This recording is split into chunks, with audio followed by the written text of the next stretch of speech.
Keynote address देना मेरे लिए बहुत सम्मान की बात है, बहुत सम्मान की बात है। और मुझे तो ये सौभाग्य दूसरी बार मिल रहा है। मैं हिज हाइनेस शेख मोहम्मद बिन राशिद जी का इस निमंत्रण और गर्मजोशी से भरे स्वागत के लिए बहुत बहुत आभारी हूं। मैं अपने brother his highness Sheikh Mohammed bin Zayed का भी आभार व्यक्त करता हूं। हाल के दिनों में मुझे उनसे कई बार मिलने का मौका मिला है। वो सिर्फ लीडर ऑफ विजन ही नहीं है, बल्कि लीडर ऑफ रिजॉल्व और लीडर ऑफ कमिटमेंट भी है। साथियों, वर्ल्ड गवर्नमेंट समिट दुनिया भर के थॉट लीडर्स को एक मंच पर लाने का एक बड़ा माध्यम बन चुकी है। इसमें हिज हाइनेस शेख मोहम्मद बिन राशिद की विजनरी लीडरशिप उसका बहुत बड़ा रोल है। दुबई जिस प्रकार ग्लोबल इकोनॉमी, कॉमर्स और टेक्नोलॉजी का एपी सेंटर बन रहा है, ये बहुत बड़ी बात है। कोविड के दरमियान एक्सपो 2020 का आयोजन हो या फिर हाल में कोप 28 का आयोजन, ये दुबई स्टोरी के बेहतरीन उदाहरण है। मैं आपको इस समिट के लिए बधाई देता हूं, इसकी सफलता के लिए शुभकामनाएं देता हूं। साथियों, आज हम 21वीं सदी में हैं। एक तरफ दुनिया आधुनिकता की तरफ बढ़ रही है, तो पिछली सदी से चले आ रहे चैलेंजेस भी उतने ही व्यापक हो रहे हैं। फूड सिक्योरिटी हो, हेल्थ सिक्योरिटी हो, वाटर सिक्योरिटी हो, एनर्जी सिक्योरिटी हो, एजुकेशन हो, समाज को इंक्लूसिव बनाना हो, हर सरकार अपने नागरिकों के प्रति अनेक दायित्वों से बंधी हुई है। टेक्नोलॉजी हर प्रकार से, चाहे वो नेगेटिव हो या पॉजिटिव, एक की डिसरप्टर साबित हो रही है। टेररिज्म आए दिन एक नए स्वरूप के साथ मानवता के सामने नई चुनौती लेकर आ रहे हैं। क्लाइमेट से जुड़े चैलेंजेस भी समय के साथ और बड़े होते जा रहे हैं। एक तरफ डोमेस्टिक कंसर्न्स हैं, तो दूसरी तरफ इंटरनेशनल सिस्टम्स बिखरा हुआ नजर आता है। और इन सब के बीच हर सरकार के सामने अपनी प्रासंगिकता को बचाने का भी बहुत बड़ा चैलेंज है। इन सवालों, इन चुनौतियां, इन स्थितियों के बीच वर्ल्ड गवर्नमेंट समिट का महत्व और बढ़ गया है। साथियों, आज हर सरकार के सामने सवाल है कि वो किस अप्रोच के साथ आगे बढ़े। मेरा मानना है आज विश्व को ऐसी सरकारों की जरूरत है जो इंक्लूसिव हो, जो सबको साथ लेकर चले। आज विश्व को ऐसी सरकारों की जरूरत है जो स्मार्ट हो, जो टेक्नोलॉजी को बड़े बदलाव का माध्यम बनाए। आज विश्व को ऐसी सरकारों की जरूरत है जो क्लीन हो, जो करप्शन से दूर हो, जो ट्रांसपेरेंट हो।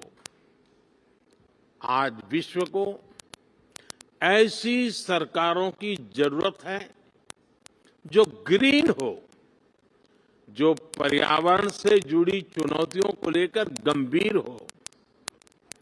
आज विश्व को आवश्यकता है ऐसी सरकारों की जो ease of living, ease of justice, ease of mobility, ease of innovation और ईज ऑफ डूइंग बिजनेस को अपनी प्राथमिकता बनाकर चले।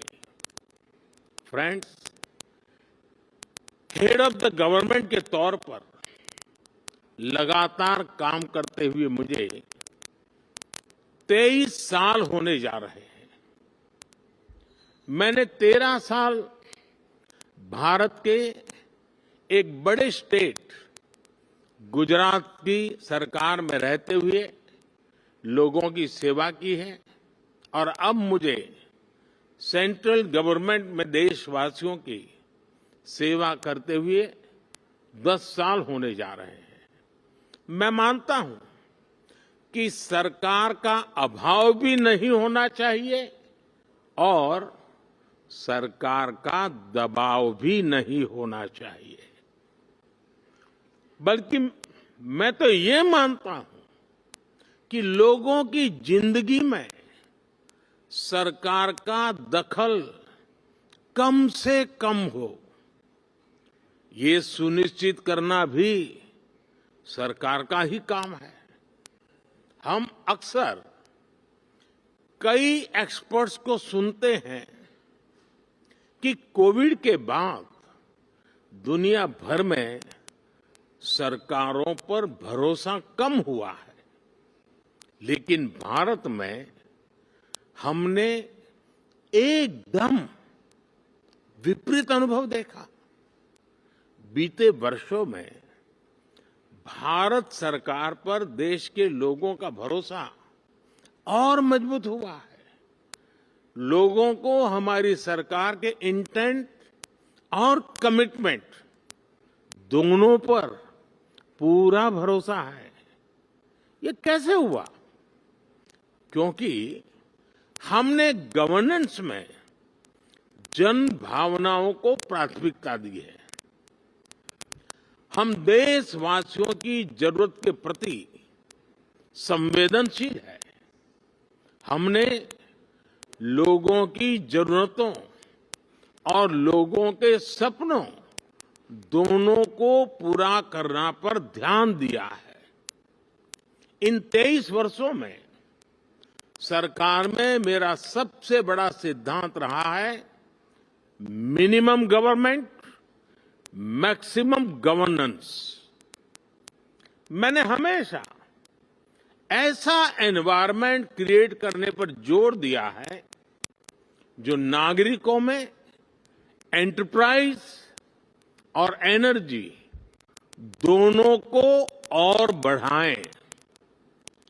हम टॉप डाउन और बॉटम अप अप्रोच के साथ साथ होल ऑफ सोसाइटी अप्रोच को लेकर भी चले हैं। हमने होलिस्टिक अप्रोच पर बल दिया, पीपल्स पार्टिसिपेशन को सर्वोच्च प्राथमिकता दी। हमने प्रयास किया कि कोई अभियान भले ही सरकार शुरू करे, लेकिन समय के साथ देश की जनता उसकी बागडोर खुद संभाल ले। जन भागीदारी का इसी सिद्धांत पर चलते हुए हमने भारत में अनेक बड़े ट्रांसफॉर्मेशन देखे हैं। हमारी सैनिटेशन ड्राइव हो,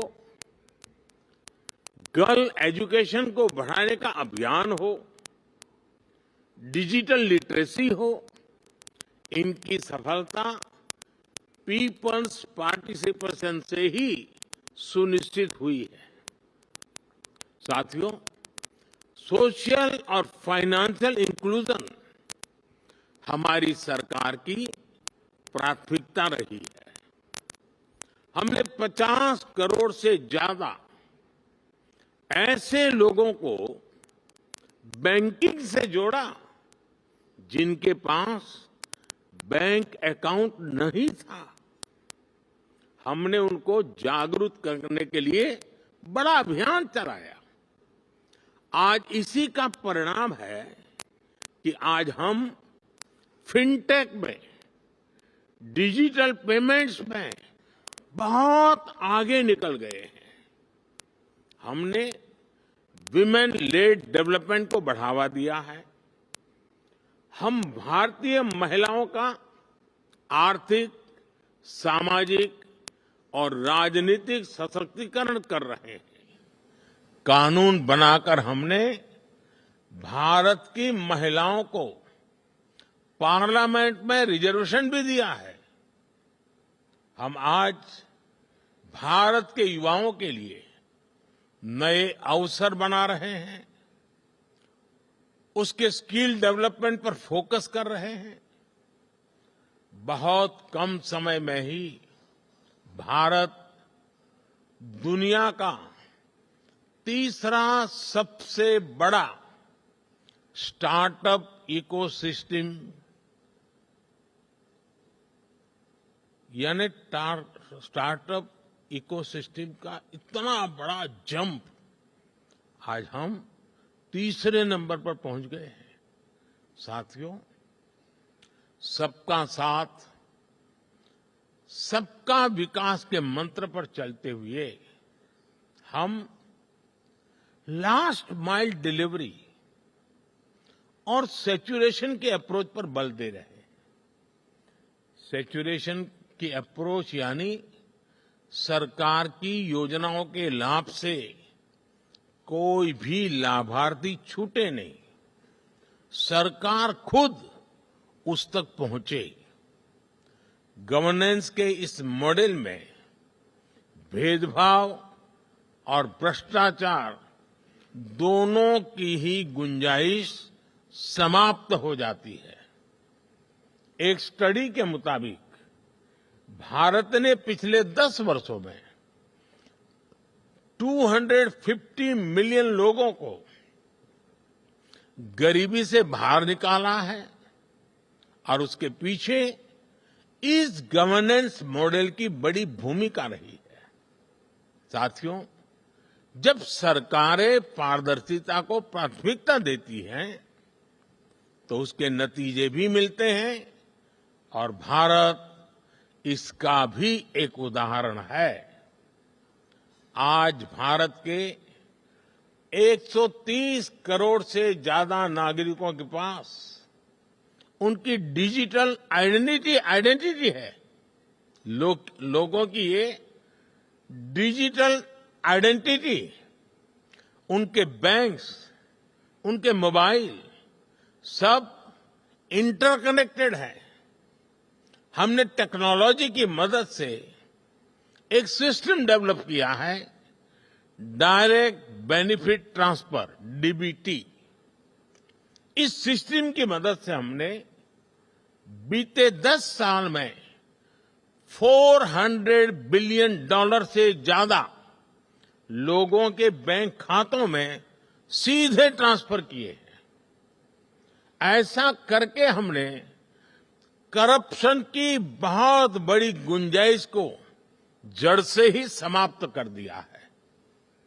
हमने देश के 33 बिलियन डॉलर से ज्यादा गलत हाथों में जाने से भी बचाया है।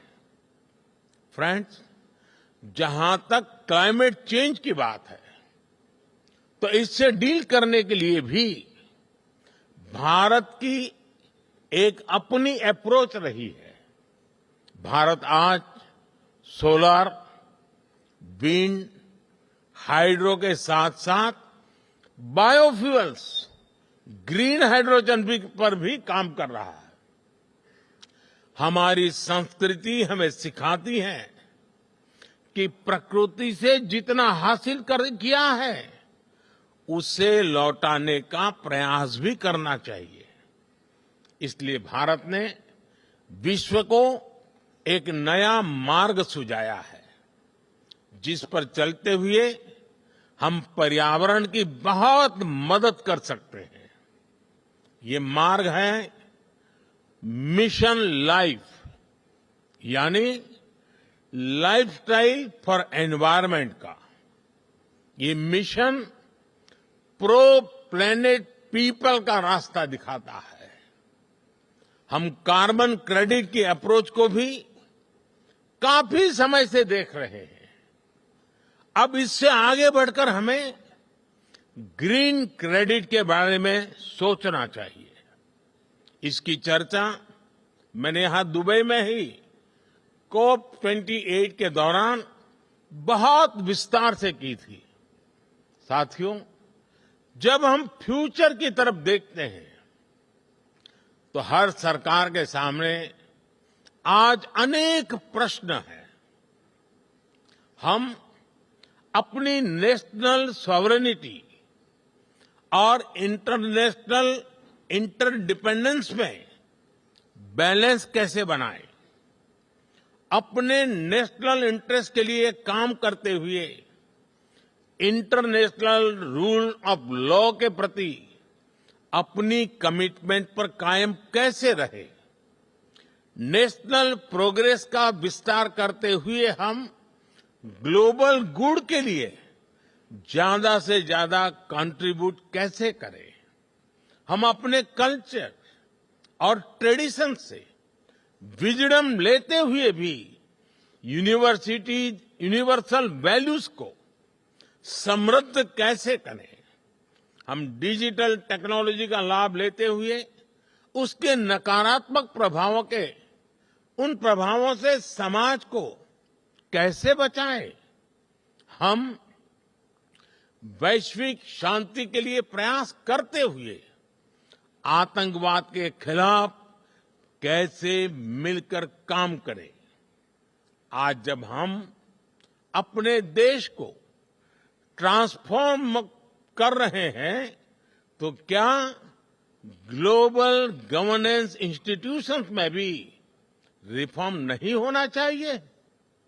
ऐसे अनेक सवाल हमारे सामने है।